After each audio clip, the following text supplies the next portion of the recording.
friends, welcome back to another episode of Refinishing Furniture. If you're new here, hi, my name is Monica and I refinish furniture for a living. So today I figured I bring you guys along with me. I'm going to be picking up a dresser and a desk. This is going to be custom work. So for those of you who are interested in flipping furniture for a living, this is another really good way to make some extra income. So if you guys want to learn how to do that, just keep watching. I always strap my pieces to the truck to make sure none of it will come loose and hit a car behind me. So here I am just unloading the furniture. Now when my husband is around, he'll help me unload it, but there are times when he's at work and I have to do it all by myself.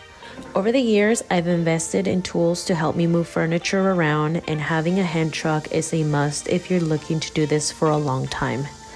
This specific one is from Harbor Freight and it has a 1,000 pound capacity and it was about $99.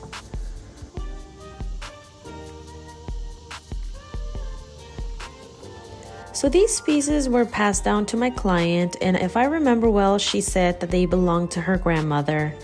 They had a lot of water damage, mainly at the bottom, and there were a lot of superficial scratches too. The hardware is the original and my client decided to keep it. This set is from a company called Huntley Furniture, and back in the day, it was considered a middle-of-the-road quality furniture. Huntley produced their furniture in North Carolina, and by 1961, they merged with Thomasville Chair Company. Today, I get the fun job of working on this vintage set and hopefully give it at least another decade or so to be enjoyed by my client. I want to remind you that this is custom work, and while I am not bothered by criticism, I will not tolerate any disrespectful commentary towards my clients or their choice of design. Thank you in advance and enjoy this makeover. So I'm going to go ahead and start cleaning the tall boy. I went ahead and sprayed a little bit of my favorite cleaner, cutter, just to see if this is going to be a bleeder, and it looks like it is. So we're gonna go ahead and get to cleaning.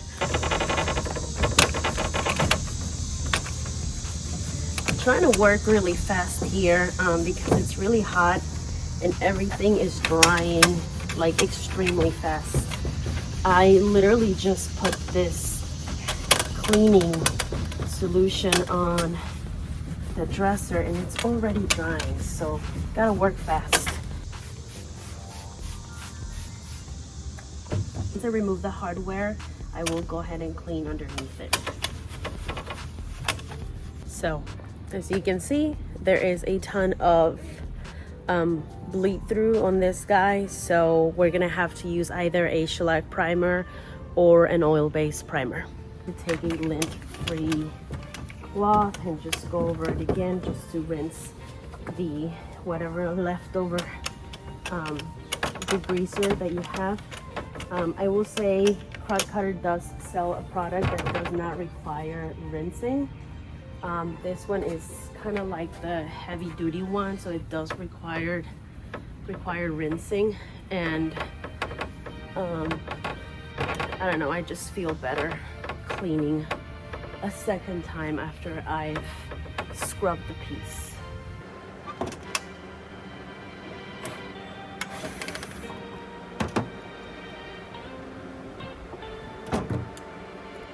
Really pretty hardware. She decided to keep it. We're just gonna go ahead and spray it to make it look a little bit prettier, but I like him.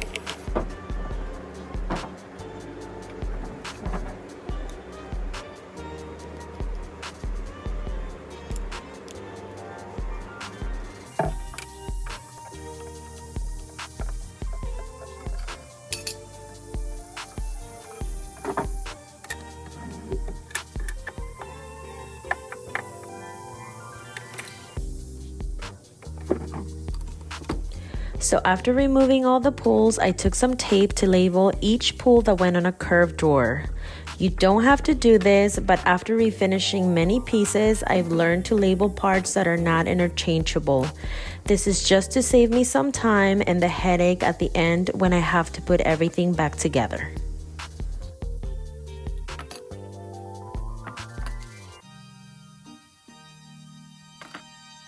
I I sprayed the top of a desk with crud cutter and it basically stripped off the finish, so I used a metal putty knife to remove all the product. Just as a friendly reminder, I will be listing all links for products in the description box below.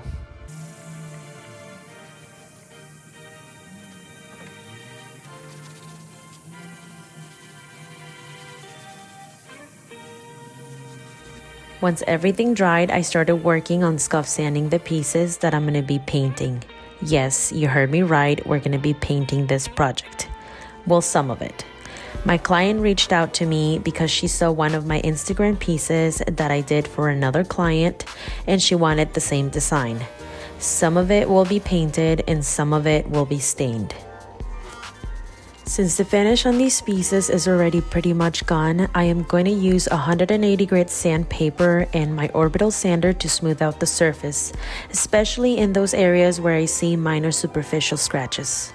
For the drawers that are going to be stained, I used 120 grit sandpaper, but I was very careful around the edges to make sure I did not go through the very thin veneer. Now bear with me, this video is going to be a little bit longer because I'm working on two large pieces at the same time. To maximize my time, I went ahead and started working on repairs that need a little extra time. That way they can dry while I work on something else at the same time. Okay, so I'm going to have to mix in some wood filler Bondo. This is a two-part wood filler. We have the, I guess, part one in here. And then this right here is the hardener. I'm just gonna go ahead and get some from this bigger can and put it onto this board that I've basically designated my mixing board. Then we're gonna take our hardener and put a small amount of it. You don't need a lot. If you use a lot of it, it'll harden a lot faster and you really won't have enough time to work the product onto the area you're trying to repair. So I do recommend, you use a good amount, but not too much. You're gonna make sure it's thoroughly mixed. That way it all dries at the same time and you don't end up with clumps. Go ahead and take the putty, and you might have to do several applications because you do have to go back and smooth it out, and that's okay. You can continue working on other things while you let this bundle dry. A lot of the times I will do my second application after I've done my primer because it does show me the areas that I need to refill. That just makes it easier for me. I put the dresser on its back so I could scuff sand the front details while the Bondo repair dries. I am using my orbital sander for the flat areas and a dent foam sanding block for the curved details. Then I smoothed out the Bondo repair and continue working on the other piece, basically repeating the same steps.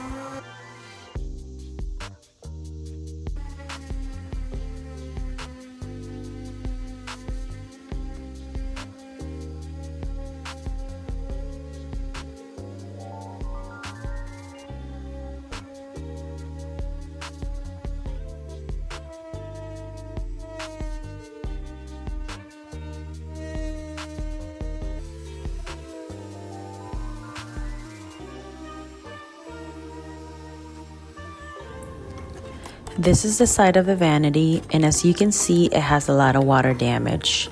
Since the veneer is so flaky, I'm going to peel it off with my putty knife instead of trying to glue it back down. If the damage wasn't so extensive, I'd probably just re-glue the veneer, but in this case, it would likely come loose again.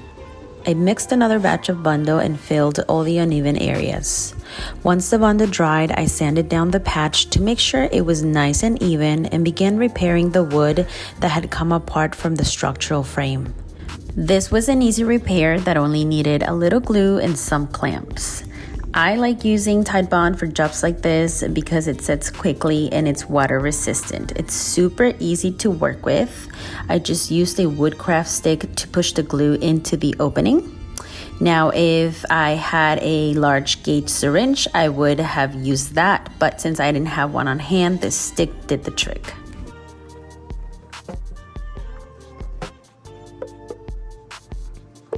Okay, so I'm gonna be priming the drawers. I'm gonna be using shellac first, just because I know this is gonna be a bleeder. Shellac is a little bit thinner than an oil-based primer, and it dries a lot faster. That's why I like to put this one on first, patch up any rough areas that are still left that I didn't get when I was sanding, and then I go ahead and do the oil-based primer. See, it's just a roller. You just push it in there and you're good to go. If you're using a roller to apply primer, just know it's gonna leave behind a slight orange peel-like texture. You might not see it right away, but trust me when I tell you it's there. My suggestion is to lightly sand between coats to avoid that buildup. I know it adds an extra step and a little more time to your project, but it makes a huge difference in the end. Because let's be real, nothing says amateur refinisher more than running your hand over a finished piece and feeling all the roller texture left behind. And we definitely don't want that. So for the drawers and the sides of the dresser, I went ahead and rolled the primer. But to make my life a lot easier for the edges and all the areas where the roller will not go into, I'm going to go ahead and use this primer in spray form.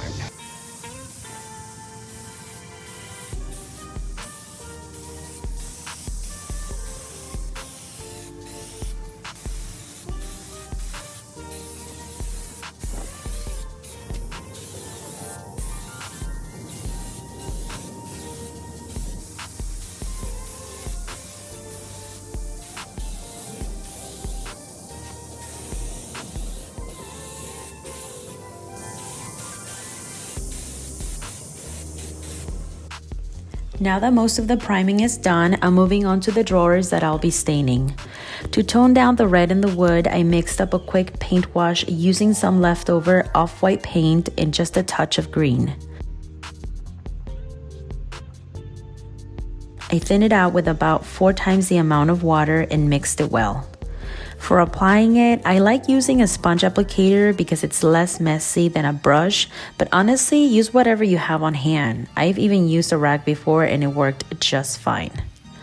Since it was a hot day, the wash was drying quickly, so I only let it sit for a few minutes before wiping it back. I repeated the same process for all the drawers, just making sure to cover the tops and the sides too. So you thought we were done priming? Nope. I told you this was gonna be a long one. But while you watch me keep on priming, let's go over the numbers for this job.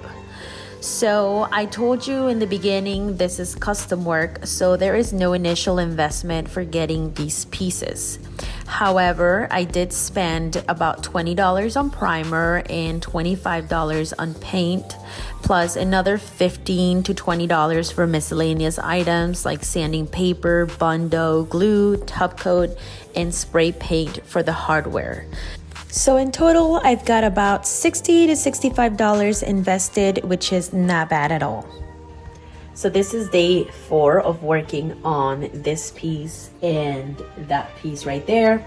You guys don't really see this on camera a lot. A lot of people don't share those things because it's really a lot. You guys saw it earlier. You have to glue all the veneer that's messed up. You have to patch it up.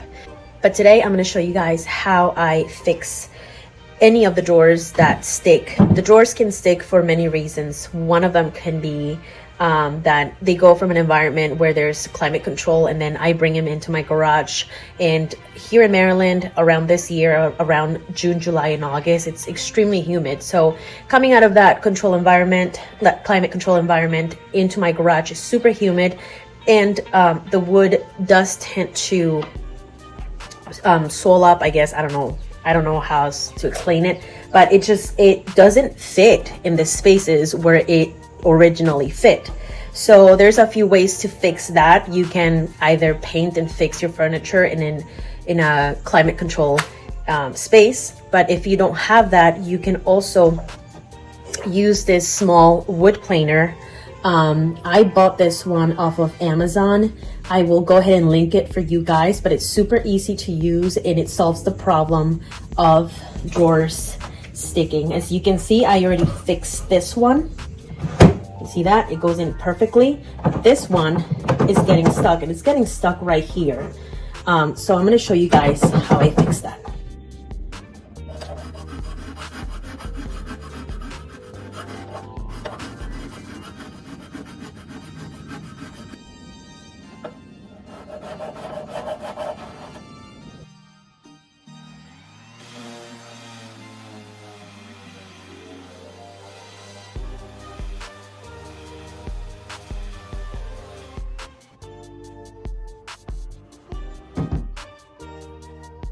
So remember how I told you guys earlier in the video that I typically like to do a redo of patching after I put my primer down? Well, this is the time, and this is basically just to kind of touch up some of the areas that I didn't see before putting my primer, and areas where it's not like super, like the gouges aren't that deep. And for that, I like to use a glazing putty, and this is by Bondo, and I just have a regular putty knife. I don't think I missed a lot of spots, so I'm just going to go ahead and hit the ones that I see right now, and if I do have some of them later on, then I'll just go ahead and hit them again with the glazing putty.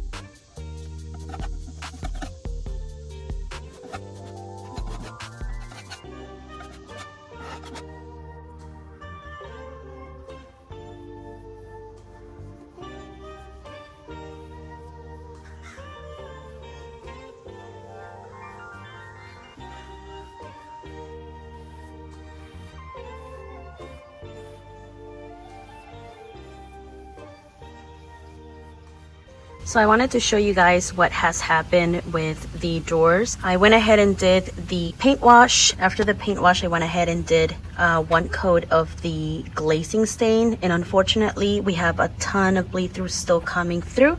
So I'm gonna go ahead and show you guys how to fix that. To fix that problem, we're gonna be using some clear shellac to seal in all the wood tenants.